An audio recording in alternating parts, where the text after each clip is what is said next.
more can I say? Top Billin.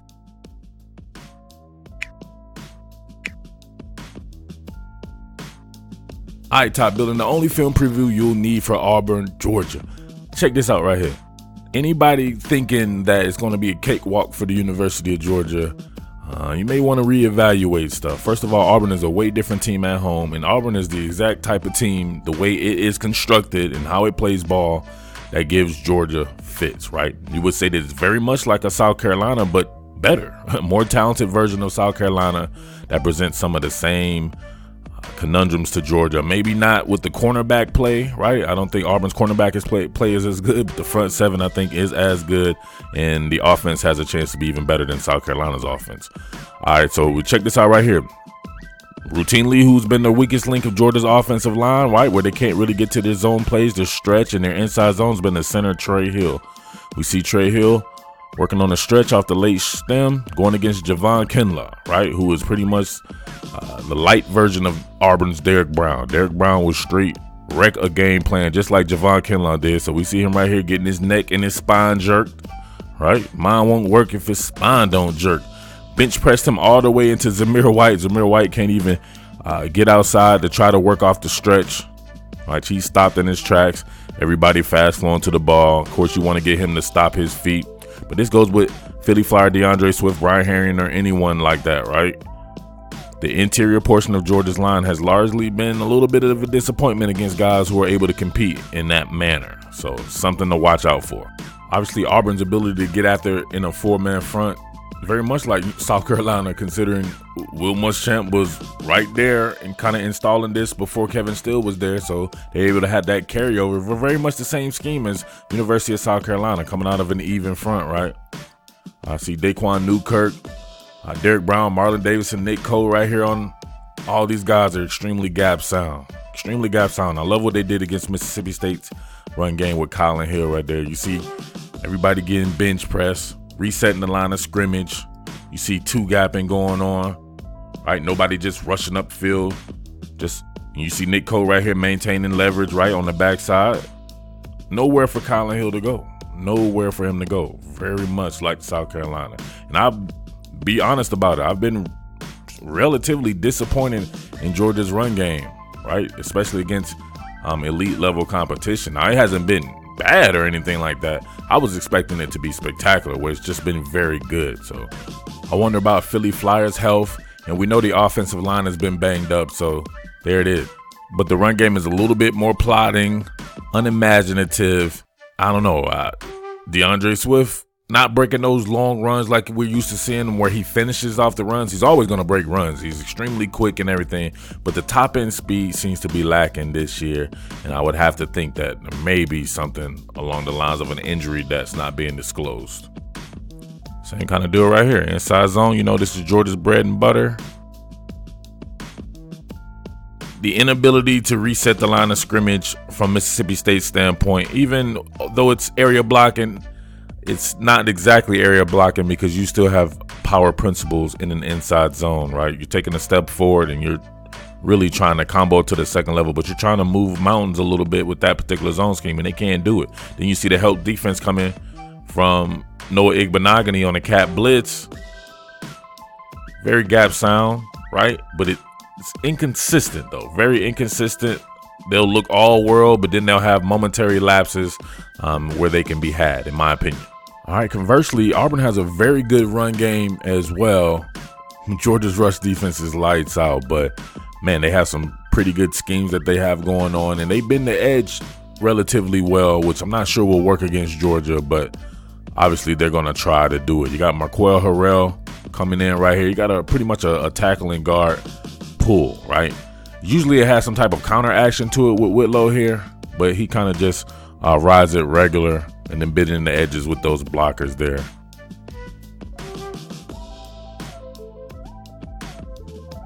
Unblocked defender right there, but there's no read to it. Just straight outside, Harrell and Horton. Then Whitlow's able to make you miss. Between Whitlow, DJ Williams, Cam Martin, and Sean Shivers, it's a very good running back core for Auburn. No doubt about that bad boy that can give you fits, and we've seen it before.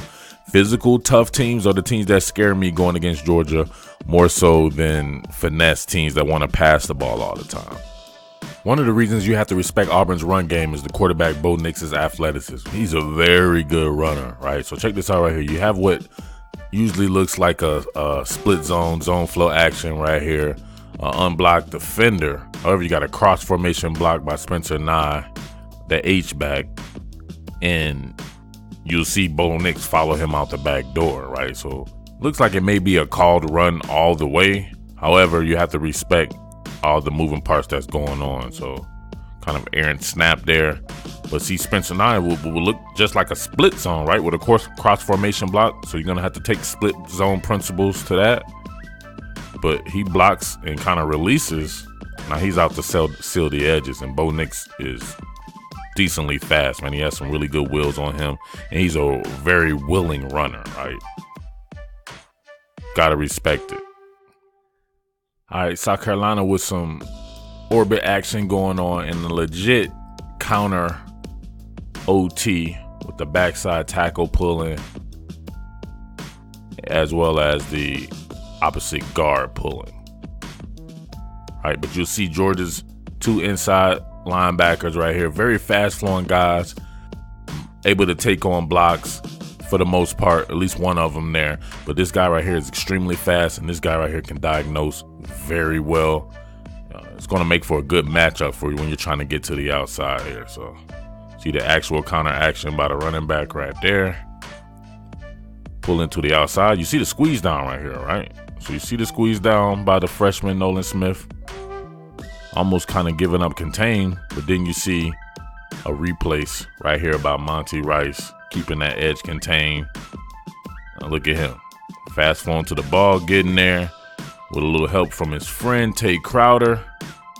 Those boys be out there hunting, trying to get to the edge on them. It's a task, both inside and outside with the run games. One of the best run games that we've seen thus far in college football this year. All right, same exact play as the Auburn play. You got the tackle and guard sweep here.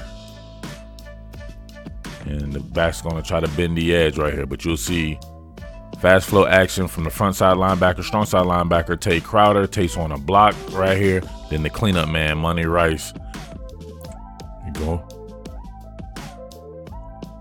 Look at the action going on. Look at the principle. The fact that the corners are such willing tacklers, that's what makes Georgia such a great defensive outfit, is that the cornerbacks will forever keep contained and they are wanting to get involved in the run defense. So you see the strong side backer right here doing his job, at least taking on the block, and allows the cleanup man to come through with it, right? So you really got to see, though, obviously the down linemen too. The down linemen always are going to be working with Georgia. See Tyre Clark right here. Shoot the gap, forces the action wide. Almost had to play in the backfield, actually. If you see that right there. Barely misses it, but gets by with a little help from his friends. All right, I'm looking for more variation in Georgia's first down offense. We see jet action going on by Demetrius Robertson right here. So what is this normally going to look like to someone, right? Got jet action going on into trips formation. So you know what this could possibly be, but it still looks like your normal inside zone play, except comes into a bubble with blockers in front of it. So this is a leverage screen. Demotion this out, right? And you don't get extra defenders back there and this guy stays back. All it is, RPO. So they have the leverage, right? At the very least, you know. Now, I think Demetrius Robertson could have ran this a little bit better. Maybe cut it up in here, try to make something happen, or press it here and then bang it back or something like that. Got to get a little bit more imaginative in the run, but it still did what it needed to do. Got you 5 yards on first down like a run play, but forcing them wide. All right, same kind of deal right here. Going from on the center back to the basket, play action fake. You never really see this in college football anymore. Ball in the belly of the beast, pull that bad boy. Now, this is one of the prettiest throws you'll see, right? This is an extremely difficult throw, right? Opposite hash throw, out route if it were to hang up in there, but he does a great job of looking off the safety here, post safety, so nobody's going to be able to help on that bad boy. He played him real good. But look at the arm strength, right? Going to definitely need that arm strength going against those guys. The Auburn guys can run. At the very least, they can run. They may be suspect as far as the actual finishing of plays, but they have some wheels on them. Benogany, Davis, and these guys like that, even Christian Tutt. But got to have variation on first down. All right, I've been waiting for DJ Williams to play the entire season, at least to get extended playing time, right? And he's exactly what I thought he may be, right? We see him here on the split zone, on right here. Cross formation block, out of H-back. He's going to make you bring your lunch pail every single time he totes the ball, especially on these inside zone plays or any other inside play. Check this out. Any other run between the tackle. Oh, my God. That's a muscle relaxer moment right there, right? But that's not one of the muscle relaxers you really want to get, right? You probably rather be shaking out of your shoes. You want to take this dude head on.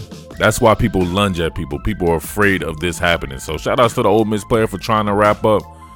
But he's gone, right? He's out on his feet, sleep, everything you can think of. Autonomous driver. Yeah, the car's going. He's no longer in control of it. DJ Williams is a straight load. Can't wait to see him go against that Georgia front seven.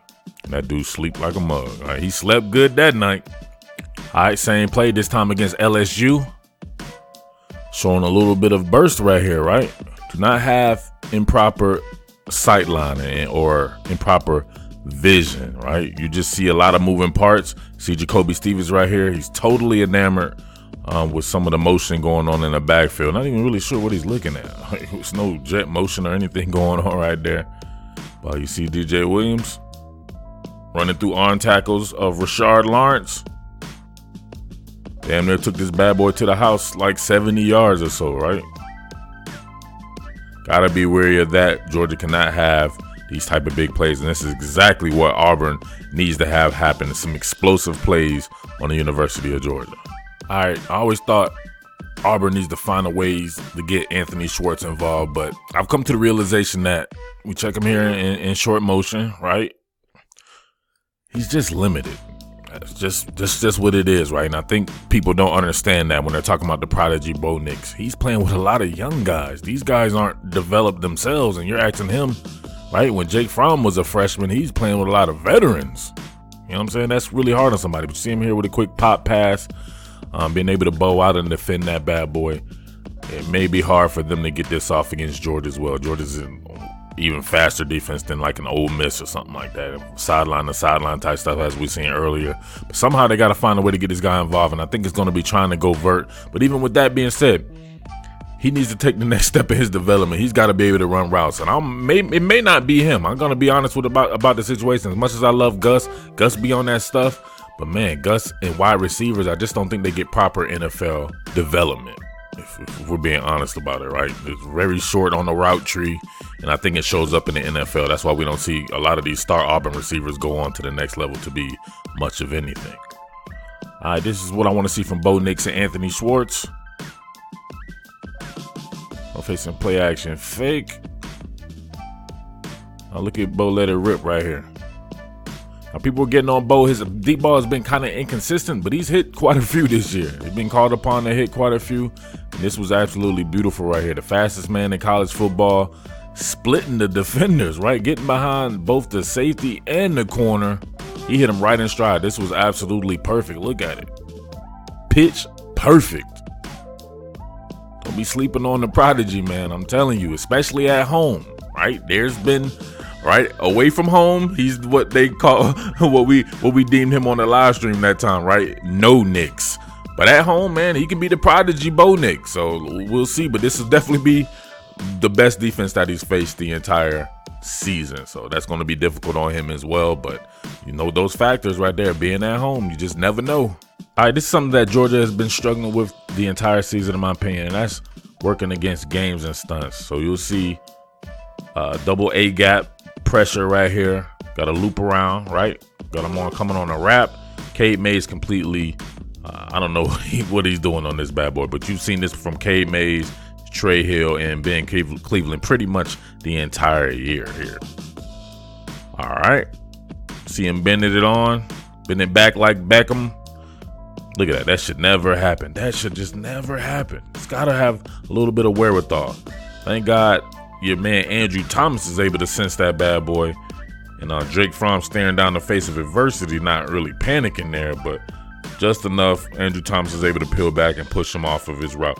Here's what makes this. The inability for Georgia's receivers to get open extremely quick, right? You see a 3rd and 8 right here. He probably doesn't want to take this right here against this pseudo zone defense combination coverage right here.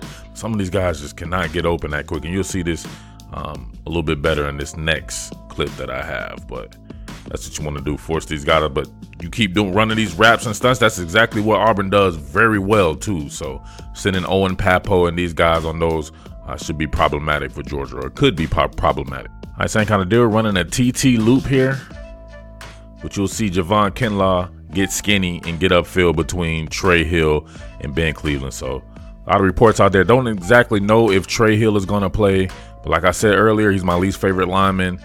I would like to see Jamari Sawyer play in his place and see if he can be an upgrade over Trey Hill. You know, when they were both in high school, Jamari Sawyer was definitely the higher touted player.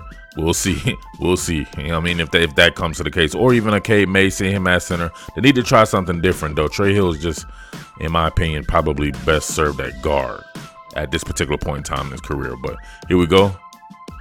You see the loop going on right there. TT loop. Big Ben Cleveland. I don't know exactly what he's doing. Like, what is this going to do? This guy's one of the best players in the country. Just going to get one hand on him, think that's it? Nope. Now you got to try to hold him. Right? And he's coming on.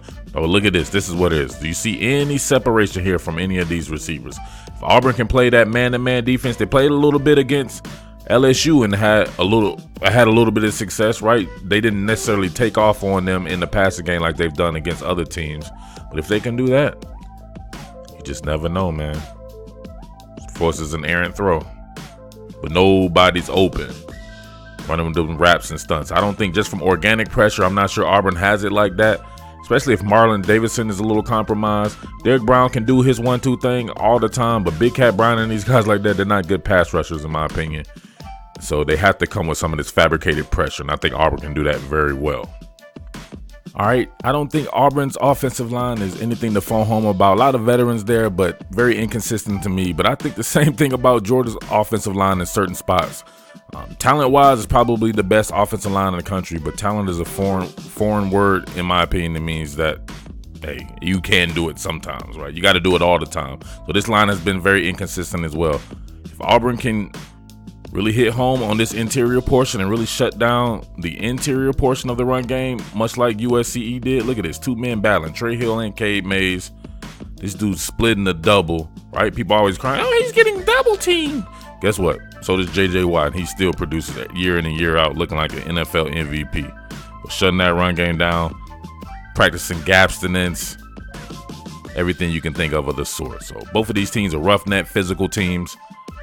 I cannot absolutely wait for this game. 3:30 on Saturday. Might come through with a live stream on Saturday before the game. Not exactly sure about that, but we'll see. Other parts of the game that I'm not going to get into. This is getting long in the tooth, and I know you guys only watch about 2 minutes, and then you jump in the comment section. You just can't wait. It's like a message board on YouTube, right? No, we're video content creators. Please absorb the content before you comment, please, or you're going to get spazzed out on. You know how I do it. But Georgia's defensive backs against Auburn's receivers. Georgia has really good defensive backs. They can be inconsistent at times as well, but they have a pretty much a shutdown corner, and Eric Stokes. Want to see him go against Seth Williams. And I just don't think a lot of those other guys can compete. Eli Stove, I think, is a good receiver, but it's hard for Bo Nix to really get the ball out sometimes with the offensive line. Got to be thinking about that. Georgia will be the best defense Auburn has faced, and Auburn may be the best defense Georgia has faced if I'm thinking about it. But I believe in Georgia's offense a little bit more. However, I'm going to go with Auburn to lose 24-17. All right, with that being said, it's your boy Murph, the Underground King. Thanks for rocking with your boy, of course. This is the only Auburn, Georgia film study that you'll need to see, and hopefully you watch to the end like a real man. Real men watch to the end, hashtag real football heads, and all that jazz. With that being said, I am out. Peace. What more can I say? Top Billin.